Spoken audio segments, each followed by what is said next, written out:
अस्सलाम वालेकुम। Welcome to student info 5। आज इस वीडियो में BIF 101 का जो लेक्चर नंबर है 66 बीटा प्लीटेड शीट्स से लेकर 70 तक 5 लेक्चर डिस्कस करेंगे, जैसे कि पीछे वीडियोस में डिस्कस करते आ रहे हैं। तो सबसे पहले उन स्टूडेंट्स को थैंक्स कहना चाहूँगा जिन्होंने मुझे इंस्पायर किया और यहाँ तक आने की जो है मेरी मदद की, और यहाँ तक मुझे अभी तक देख रहे हैं।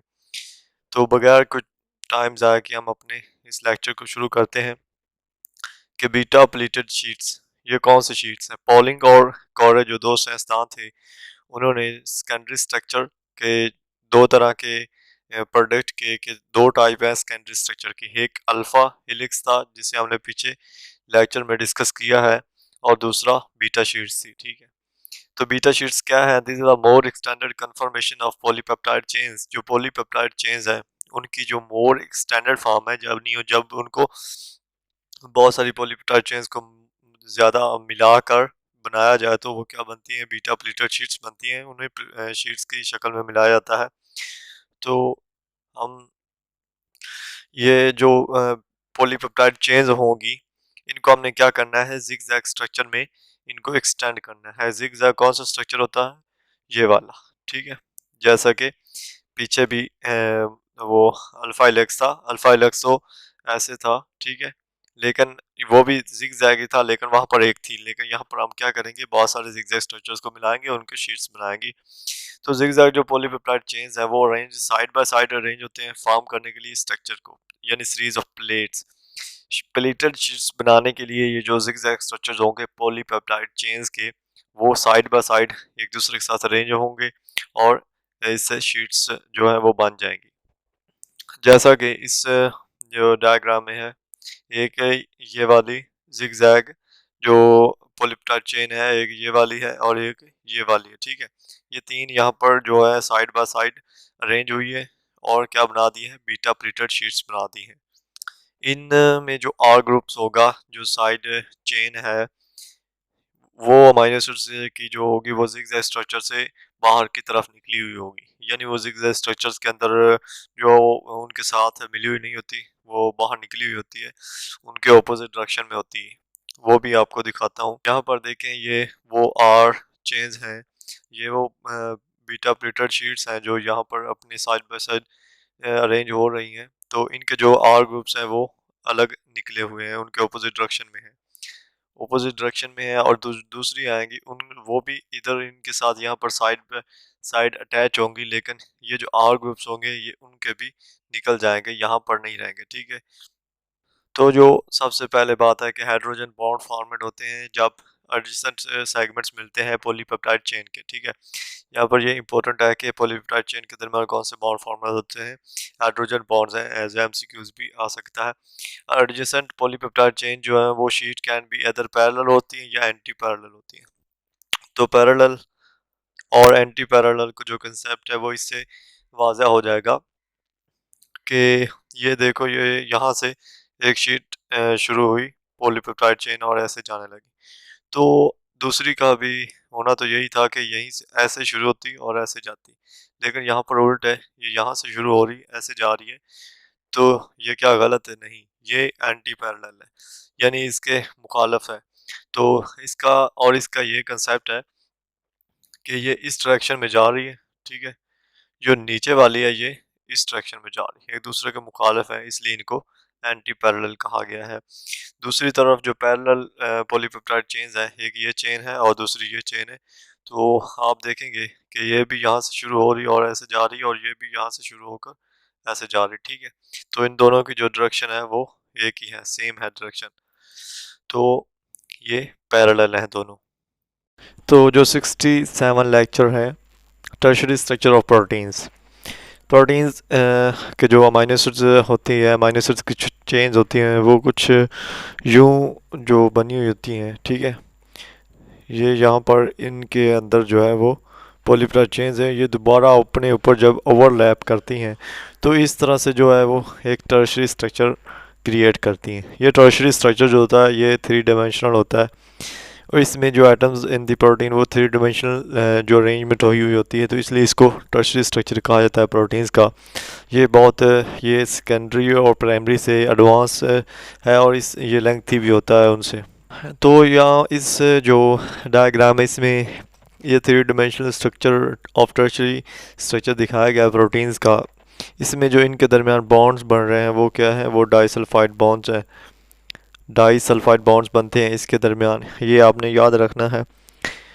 और जो नेक्स्ट है कि it includes longer range aspects of amino acid sequence, जो आपको बताया कि इनकी जो लेंथ होती है वो काफ़ी ज़्यादा होती है, लॉन्गर रेंज एस्पेक्ट रखते हैं, अमाइनो एसिड की सीक्वेंस होती है। इनकी जब लेंथ ज़्यादा होगी तो इसमें मौजूद जो अमाइनो एसिड्स की पॉलीपेप्टाइड चेन्स है वो भी लंबी होंगी।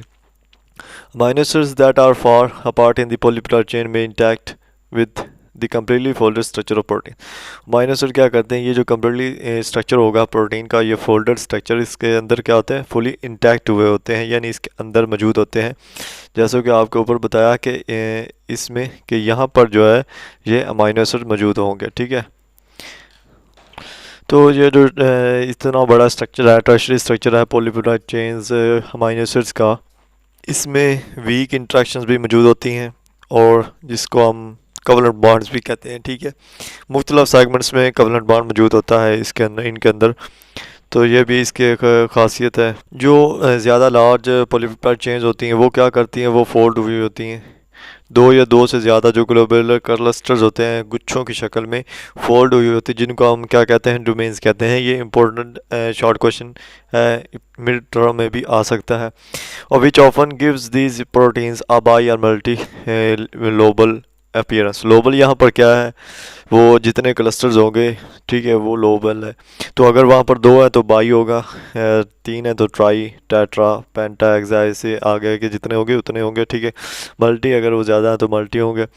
जैसा कि यहाँ पर दिखाया गया है कि जो यहाँ पर ये थ्री डायमेंशनल स्ट्रक्चर है प्रोटीन्स का, इसमें एक लोब ये है, एक ये है और एक ये है, ये तीन लोब इसमें मौजूद हैं।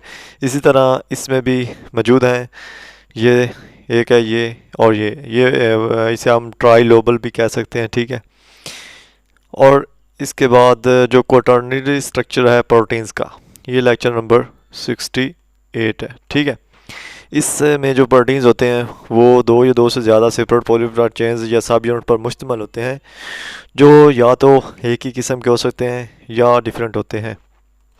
ये जो स्ट्रक्चर है प्रोटीन्स का, क्वाटर्नरी स्ट्रक्चर, ये सबसे कम्प्लेक्स है और सबसे एडवांस लेवल पर है। इस ये लेंथी होता है, इसीलिए इसमें बहुत सारे जो पॉलीपेप्टाइड चेन्स होते हैं उनके सेपरेट जो होते हैं उनके सब यूनिट्स बने हुए होते हैं। तो जो सबसे पहले है कि ये मल्टी सब यूनिट प्रोटीन है जिसे हम मल्टीमर कहते हैं। अगर एक प्रोटीन है जो बहुत सारे सब यूनिट पर मौजूद है तो उसे मल्टीमर कहेंगे। ये इम्पोर्टेंट इसमें डेफिनेशंस हैं, ठीक है। मल्टीमर विद जस्ट अ फ्यू सब यूनिट्स, वो मल्टीमर जिसमें सिर्फ थोड़े से सब यूनिट हो वो क्या होगा, ओलिगोमर होगा। और वो सब यूनिट जिस वो सिंगल ग्रुप पर या मुश्तमल हो, सिंगल सब यूनिट पर मुश्तमल हो, तो उसे हम क्या कहते हैं, प्रोटोमर कहते हैं। मल्टीमर, ओलिगोमर एंड प्रोटोमर, ठीक है। तो जो ये यहाँ पर इस डायग्राम में वाज़ह हो जाएगा कि यहाँ पर चार जो प्रोटोमर्स दिए हुए हैं, यहाँ पर दो सिमिलर हैं ये वाले और दो ये सिमिलर हैं। तो ये हीमोग्लोबिन के स्ट्रक्चर है जिसमें ये चार जो है पॉलीपेप्टाइड चेन्स मौजूद होती है, जिनमें दो अल्फ़ा चेन सिमिलर होती है, दो बीटा चेन सिमिलर होती हैं। तो इसमें है क्या, इसे हम जो है वो इसमें फॉर एग्जांपल इसमें चार आ गए हैं सब यूनिट्स, तो हम इसे क्या कहेंगे, टेट्रामर कहेंगे। लेकिन नहीं, इसे हम क्या कहेंगे, ये हीमोग्लोबिन क्या है, डाइमर है। यानी इसमें दो जो हैं वो सब यूनिट्स मौजूद हैं क्योंकि सिमिलर हैं। सिमिलर अगर हों तो उनको दो अगर सिमिलर हों तो उनको एक ही गिना जाता है। अगर मुख्तलिफ सब यूनिट्स मौजूद हों तो उनको जितनी उनकी तादाद होगी उतना ही माना जाएगा। तो रेंटिकल सब यूनिट्स जो होंगे और multimeric proteins are generally arranged in symmetric patterns. जो रेंटिकल सब यूनिट होंगे वो सिमेट्रिक पैटर्न में मौजूद होते हैं। ओलिगोमर्स जो होते हैं वो या रोटेशनल सिमेट्री होती है उनकी, या हेलिकल सिमेट्री होती है। रोटेशनल और हेलिकल सिमेट्री क्या है ये भी हमें अभी आपको बताता हूँ कि जो बहुत सारे सेवरल फॉर्म्स हैं रोटेशनल सिमेट्री की, उनमें क्या है कि साइक्लिक सिमेट्री। साइक्लिक सिमेट्री क्या है, साइकिल जहाँ भी लफ्ज़ आ जाता है तो क्या होता है, एक साइकिल होता है जो ऐसे चलता है क्लॉकवाइज या एंटी क्लॉकवाइज, ठीक है, उसकी डायरेक्शन होती है वो रोटेट करता है। उसका जो एक्सिस होता है वो एक सिंगल ही एक्सिस होता है उसका, ठीक है। एक एक्सिस के इर्द गिर्द वो रोटेट करता है, अदर वो क्लॉकवाइज हो या एंटी क्लॉकवाइज हो। तो इसमें जो साइक्लिक है, साइक्लिक स्ट्रक्चर्स की ये एग्जांपल्स हैं क्वाटर्नरी स्ट्रक्चर में साइक्लिक स्ट्रक्चर्स की, ठीक है। तो ये दो पॉलीमर्स दिए हुए हैं, ठीक है, सॉरी पॉलीमर्स कह रहा हूँ, ये जो सब यूनिट्स हैं दो दिए हुए हैं। तो ये क्या है, इनका जो साइक्लिक रोटेशन है, यानी इनकी जो रोटेशन होगी वो सिमिलर होगी, ये है कि सिमत में दोनों रोटेट करेंगे। इसी तरह ये चार हैं तो ये चारों की सिमत भी है कि होगी, क्योंकि ये साइक्लिक रोटेशन में है। समवट मोर कॉम्प्लिकेटेड जो रोटेशन सिमेट्री है वो डाईहाइड्रल सिमेट्री है। मैं इसे डाईहाइड्रल को आपने जहन में इस तरह रखना है कि साइक्लिक का मतलब होता है साइकिल की एक साइकिल की तरह चक्कर लगाना। डाई का मतलब होता है दो, डाई मतलब दो, और साइकिल मतलब दो इसकी जो अपने एक्सेस के गिर्द रोटेशन होगी वो दो तरह की होती है। तो इस के बारे में ये है कि यहाँ पर ये दो नीचे हैं दो ऊपर हैं, तो इनकी जो डायरेक्शन है ना वो डाईहेड्रल है, क्योंकि ऊपर वालों की डायरेक्शन और होगी नीचे वालों की डायरेक्शन और होगी। डाई का मतलब टू है, तो आपने सिंपल ये याद रखना कि इसमें दो डायरेक्शन होती है, मुखालफ सिमत में दो डायरेक्शंस करते हैं। ये चार दिए हुए हैं तो इनकी जो डायरेक्शन है ऊपर वालों की और है और नीचे वालों की और है, ठीक है। तो मोर कम्प्लेक्स रोटेशनल सिमेट्री जो है वो क्या है, एक्वासाहेड्रल सिमेट्री है। एक्वासाहेड्रल सिमेट्री क्या करती है, ये एक एक्वासाहेड्रॉन बन जाता है जिसके 12 कॉर्नर होते हैं और 20 ट्राइंगुलर फेसेस होते हैं। ट्राइंगुलर क्या होती है, मुसल्लस, ठीक है। इस तरह के इसके जो होते हैं वो 20 फेसेस होते हैं, यानी और भी इस 12 कॉर्नर जो पॉलीहेड्रॉन होता है उसके अंदर और भी 20 मुसल्लस की तरह के स्ट्रक्चर्स होते हैं। जैसा कि इस जो ये वाली है इसमें दिखाया गया है, ये वाले जो कॉर्नर हैं, ठीक है, ये 6 हैं और 6 इसके अंदर दूसरी तरफ से होते हैं। बाकी जो यहाँ पर इसके अंदर दिया हुआ है ये जितने भी हैं, ठीक है, ये इसके क्या है, इसके जो वो बन रहे हैं, जो इसके मुसल्लस बन रही है, जो इसके पॉलीहेड्रॉन बन रहे हैं, ये कितने 20 होंगे, ठीक है। ये ऊपर वाले कितने 12 होंगे, ये नीचे वाले कितने 20 होंगे। ये एमसीक्यूज के तौर पर सवाल पूछ सकता है। तो ये जो क्वाटर्नरी स्ट्रक्चर है प्रोटीन्स का, इसकी जो मेजर फाउंड है oligomer is helical symmetry. Helical symmetry जो इसकी है ओलिगोमर में वो बहुत ज़्यादा पाई जाती है। तो हेलिकल सिमेट्री क्या है, हेलिकल सिमेट्री ये कुछ दीवार सा आप समझ लें, जैसा कि ये छोटा सा एक ईंट इसे आप समझ लें हेलिकल सेगमेंट है, हेलिक्स सेगमेंट। ये क्या करता है, ये सब यूनिट्स के तौर पर काम करता है और ये ऊपर इसके यहाँ पर आ जाएगा, ठीक है। जो एक और होगा हेलिक्स सेगमेंट वो ऊपर आ जाएगा, इसी तरह ये एक दीवार की शक्ल बना देंगे, ठीक है। ये ऐसे ऐसे ऊपर ऊपर चलते जाएंगे। ये हेलिकल सिमेट्री है और ये मोस्ट पाई जाती है क्वाटर्नरी स्ट्रक्चर में, ठीक है।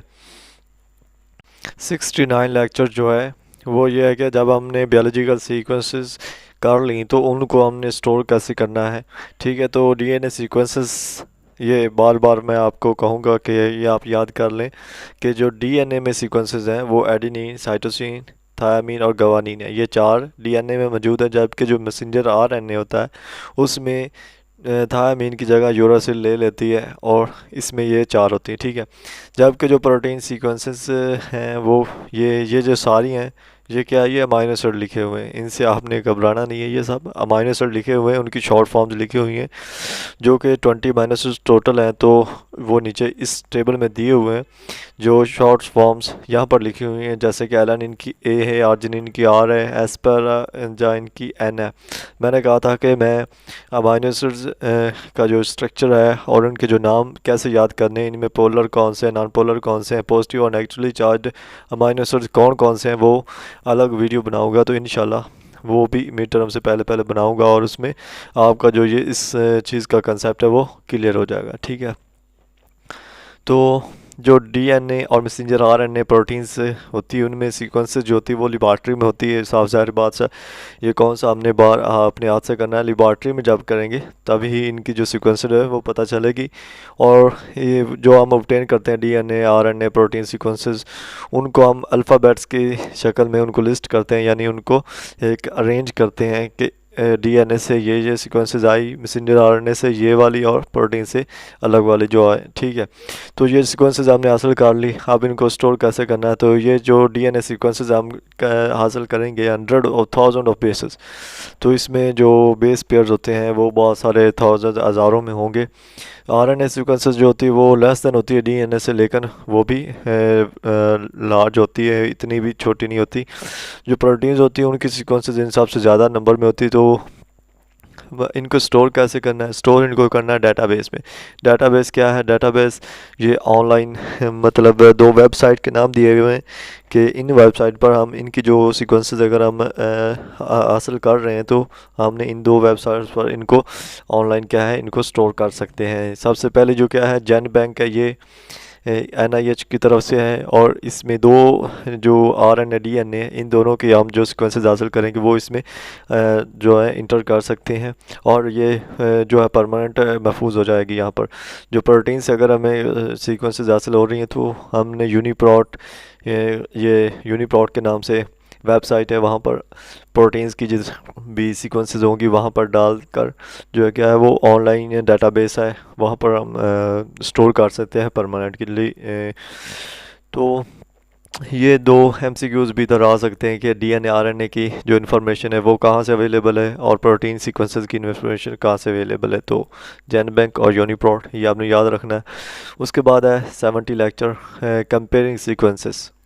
तो इसमें सबसे पहले क्या है कि हमने सीक्वेंस लेनी होती है, वो कहाँ से लेनी, जेन बैंक और जीन बैंक और यूनिप्रोट से, ये ऑनलाइन वेबसाइट से, वहाँ से आपने इंफॉर्मेशन लेनी है। फिर उनको क्या करना है, उनको कंपेयर करना है एक दूसरे के साथ। जो कंपैरिजन के लिए जो ज़रूरी चीज़ें हैं, अगर फॉर एग्ज़ाम्पल कोई शख्स अपने को दूसरे के साथ कंपेयर करता है तो वो उसमें क्या देखता है, वो उसमें देखता है कि जो उसके दोनों की खसूसियात एक जैसी हों, या उनमें डिफरेंस हो कि वो अमीर है वो गरीब है, या उनका कोई आपस में तल्लक हो कि वो उस शख्स का ये लगता है उस शख्स का भाई है, उस शख्स का फादर है, या उसमें ये देखे कि मैंने एक साल में कितनी तरक्की की और उसने एक साल में कितनी तरक्की की, यानी उसकी जो तरक्की थी वो उसका भी कंपैरिजन करे। तो ये कंपैरिजन जो हम सीक्वेंसेस में करेंगे वो भी सेम ही होता है। जो हमने सबसे पहले सिमिलरिटी देखनी होती है, जो अगर हमने एक डीएनए से सीक्वेंस ली तो उसकी सिमिलरिटी देखेंगे, उसके जो उनमें डिफरेंस होगा वो देखेंगे, उनका जो रिलेशनशिप होगा वो देखेंगे, और जो इवोल्यूशनरी इनसाइट है वो देखेंगे उनकी। ये चार चीज़ें हम कंपेयरिंग करते हुए ज़रूर देखते हैं। ठीक है, तो जो बात है डीएनए की, यहाँ पर डीएनए की एक सीक्वेंस दी हुई है। अगर यहाँ पर कोई एक और सीक्वेंस दी हुई हो तो ये डीएनए की कैसे हमें पता कैसे चलेगा कि ये डीएनए की सीक्वेंस है, क्योंकि इसमें टी है। अगर यहाँ पर यू होता, यूरासिल होता, तो डीएनए नहीं होगा, ये आरएनए की होती, लेकिन इसमें टी है तो ये आरएनए की सीक्वेंस है। इसमें हमारे पास अगर कोई और सीक्वेंस हो जो छोटी हो, इससे दो चार लफ्ज़ के हो, फॉर एग्ज़ाम्पल ये ही हो ACTG हो, तो हम क्या कहेंगे ये इसके साथ सिमिलर है, और इसके साथ जो है GTCA है, इसके साथ क्या है इसकी ये इसका डिफरेंस है, यानी ये इसके साथ सिमिलर नहीं है। इसी तरह अगर हम RNA की सीक्वेंस लेते हैं तो इसमें सबसे पहले देखना है कि ये RNA की है या नहीं, तो इसमें यूरासिल है तो ये RNA की ही सीक्वेंस है। तो इसमें भी वही वैसा ये करते हैं कि वहाँ से यहाँ से अगर हम ले लें यही कि CAUGA है, ये यहाँ पर ऐसी एक सीक्वेंस होगी तो वो क्या होगी, इसके तो सिमिलर होगी, लेकिन जो आगे वाली सीक्वेंस है इसकी सिमिलर नहीं होगी। जो हाँ इनमें डिफरेंस होगा वो हम नोट कर लेंगे, और इनमें जो सिमिलरिटी होगी वो नोट कर लेंगे। इसी तरह प्रोटीन है, ये जो है ये क्या है, ये अमाइनो एसिड्स है, 20 अमाइनो एसिड्स है, इनकी सीक्वेंस है अजीब किस्म की है। तो इसमें हम देखेंगे जो इनमें सिमिलर होंगे, जो इनमें डिफरेंस होगा। तो जो कंक्लूजन यही है कि इनमें सिमिलरिटी, स्पेसिफिक डिफरेंसेस और उनका जो तल्लक होगा वो हम देखेंगे, और इवोल्यूशनरी साइड पे।